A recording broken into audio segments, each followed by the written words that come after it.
Bagaimana kaitan harta warisan suami dengan istri? Kaitannya saling mewarisi. Suami meninggal ada warisan, wariskan kepada istri. Kalau ada anak ada turunan, ya. Kalau tidak anak istri 1/4, kalau kemudian ada anak istri 1/8. Kalau istri yang meninggal hartanya untuk suami, ya kan? Suami mendapatkan setengah, kalau ada anak dapat 1/4 dan seterusnya. Cara cepatnya begini.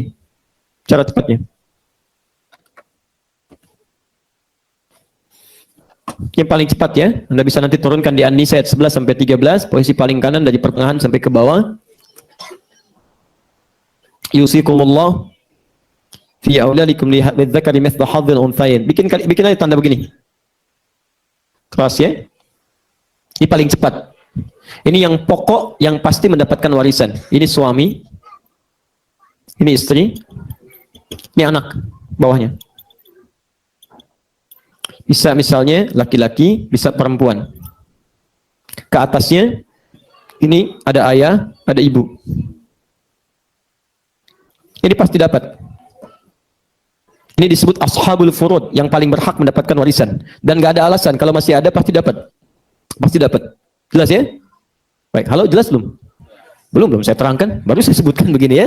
Baik, belum saya terangkan, nanti saya perjelas dulu baru jadi jelas ya. Nah, misal begini, lihat sini, fokus. Yang meninggal suami. Suami. Siapa yang mendapatkan harta warisannya? Kalau ini komplit, ada semua, maka semua dapat. Semua dapat. Kita lihat, pertama istri, ini dapat bagiannya. Kalau ada anak, berarti istri 1/8. Pelan-pelan. Kemudian orang tua masih ada enggak? Yang dimaksud orang tua bukan orang tuanya istri, tapi orang tuanya suami. Di setiap orang tua yang meninggal anaknya. Jelas ya? Jadi anaknya meninggal, orang tua ini yang dapat. Orang tuanya ini tidak. Jelas ya? Baik. Kok saya belum dapat, nak? Kan saya belum meninggal. Kapan? Ya nanti, misalnya. Nah ini ya. Baik. Nah ini enggak. Ini enggak. Yang ini yang dapat. Naik. Pelan-pelan ya. Baik. Turunkan. Misal anaknya ada, lihat apakah perempuan atau laki-laki. Nanti ada bagian masing-masing. Jelas ya? Kalau ini keduanya, ini berikan dulu bagian untuk ayah dengan ibunya. Kalau ini sudah didapatkan, baru kemudian ke sini as-sabah ma'al ghair. Tinggal dibagi kemudian 2 bagian. Ya, ini laki-laki dapat 2 bagian dari perempuannya. Jadi intinya gini, kalau spesifik nanti dalam pembahasan warisan, mungkin satu saat kalau ada waktunya kita bisa ambil workshop, saya berikan rumus cepatnya, plus turunan-turunannya, tinggal Anda turunkan begini, kelihatan mana bagian-bagiannya. Dan sekarang sudah menjadi rumusan di kalkulator, tinggal dimasukin aja muncul. Tapi jangan sangat mengandalkan itu. Karena nanti ada teori lain, walaupun dia kebagian jatahnya, tapi ada penghalang, disebut mahjub, dia nggak bisa dapat.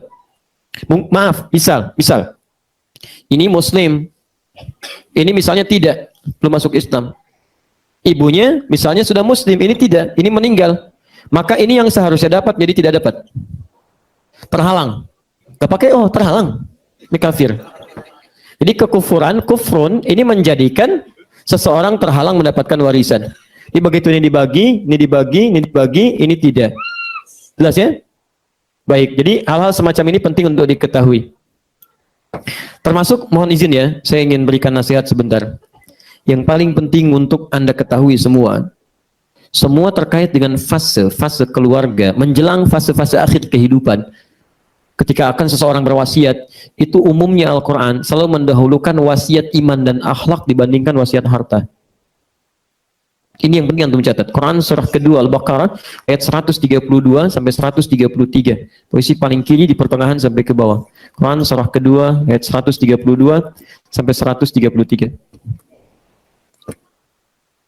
Saya langsung ke ujungnya saja. Lihat, am kuntum syuhada'a idh hadara Ya'qub al-maut idh qala li banihi ma ta'buduna min ba'di. Lihat kalimatnya. Qalu na'budu ilahaka wa ilaha abaika Ibrahim wa Ismail wa Ishaq ilaha wahidah wa nahnu lahu muslimun. Ya, sampai ke ayat 130 di ayat 133-nya. Lihat kalimatnya. Apakah Anda pernah belajar tentang kisah, mendengar kisah Ya'qub di ujung hayatnya ketika beliau sakit keras akan meninggal dunia? Dikumpulkan anak-anaknya. Ketika dikumpulkan, yang dibicarakan bukan ini. Tapi yang dipastikan kalau papa meninggal, nanti kalian bagaimana? Mau nyembah siapa? Ibadah kalian bagaimana? Maka anaknya semua mengatakan, papa jangan khawatir. Kalau papa pun meninggal, kami akan beribadah sesuai dengan ajaran papa. Kami akan pegang teguh. Tuhannya tetap Allah, seperti Tuhan kakek moyang kita, Ibrahim, Ismail, Ishak, dan sebagainya. kita tenang Pak, kami kuatkan, jangan khawatir, kita mendekat kepada Allah. Maka Masya Allah, lihat ini ya, persamaannya. Orang-orang yang lebih dekat dengan Allah Subhanahu Wa Taala dalam lingkup keluarganya, termasuk anak-anaknya, maka kalau ini sudah mendekat kepada Allah, yang ini tidak perlu dikhawatirkan. Karena Allah akan membimbing mereka untuk bisa menyikapi semua peninggalan ini dengan cara yang terbaik. Nanti kalau anaknya dekat dengan Allah, ini disiapkan dengan baik, yang ini pun bagi mereka nggak akan berpengaruh, tapi difikirkan bagaimana ini menjadi pahala untuk orang tuanya. Itu poinnya. Jadi kalau ada anak rebutan warisan, jangan disalahkan anaknya dulu. Antum orang tua ngajarin apa? Itu poinnya. Jadi kan, jangan banyak menuntut. Kalau anak salah, istighfar dulu orang tua. Jangan langsung disalahkan anaknya. Karena anak itu kan pembelajar yang baik, sesuai dengan contohnya. Antum nyontohin apa di rumah? Sampai anak antum begitu. Kalau anak antum kata-katanya kotor, antum ngajarin apa? Saya kan ngajarin yang baik Ustaz. Di sekolah kan di mana? Jangan-jangan antum tempatkan di sekolah yang kata-katanya kotor. Antum ingin anak antum baik, tapi antum tempatkan di lingkungan yang kotor. Jangan cepat salahkan anak dulu, lihat dulu kedua orang tua. Apa yang kita lakukan untuk mereka? Makanya kalau ada sesuatu yang tidak menyenangkan, cepat istighfar kepada Allah. Lihat salah apa, gitu kan? Cek lagi, perbaiki lagi dan sebagainya. Insya Allah itu akan diberikan kebaikan. Tolong catat kalimat saya ini ya. Kita sudah lakukan riset kecil-kecilan. Setiap orang tua yang berubah jadi lebih baik, itu akan turun kepada anak-anaknya. Akan diberikan oleh Allah dorongan untuk berubah jadi lebih baik. Itu pasti itu. Ya, saya pernah bimbing satu keluarga. Jadi Masya Allah itu tadinya jauh sekali. Jauh, suaminya sibuk kerja ini, kerja itu macam-macam. Berangkat gelap, kurang gelap, macam-macam. Istrinya mulai belajar. Lalu diberilah jalan oleh Allah. Intinya keduanya kemudian bertemu. Ya, dalam satu persoalan. Ya, istrinya sudah mulai masuk nilai agamanya. Kemudian yang suami masih dalam kesibukan. Ya, saling mengingatkan tapi tidak nyambung. Ketemu dalam satu pengajian, kemudian dari situ ada dialog-dialog dan sebagainya, kemudian kita berikan pengertian, berikan teori rezeki begini dan sebagainya, mulailah berubah. Mulai ngaji. Antum tahu apa yang terjadi? Begitu justru beliau mendekat kepada Allah, dengan izin Allah, pekerjaan lebih ringan. Sekarang cuma santai di rumah, nungguin lihat, tapi Allahu Akbar, rezekinya 2 kali lipat dari semula. Cuma ngeliatin aja gini, ngeliatin datang proyek ini, telepon lewat dia, Allah jadikan yang lain lewat dia. Tinggal di rumah, santai, lihat, kadang-kadang jalan dan sebagainya. Tapi tidak menghabiskan waktu yang seperti sebelumnya.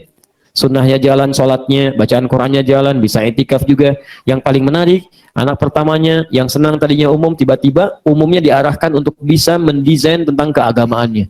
Anak keduanya pengen jadi penghafal Quran. Anak ketiganya pengen mengikuti anak keduanya. Anak terakhirnya yang laki-laki pengen kemudian aktif dalam ta'lim. Itu luar biasa. Dan semuanya bermanfaat. Semua bermanfaat. Ilmu dari diri kita, kembali ke rumah, cek lagi.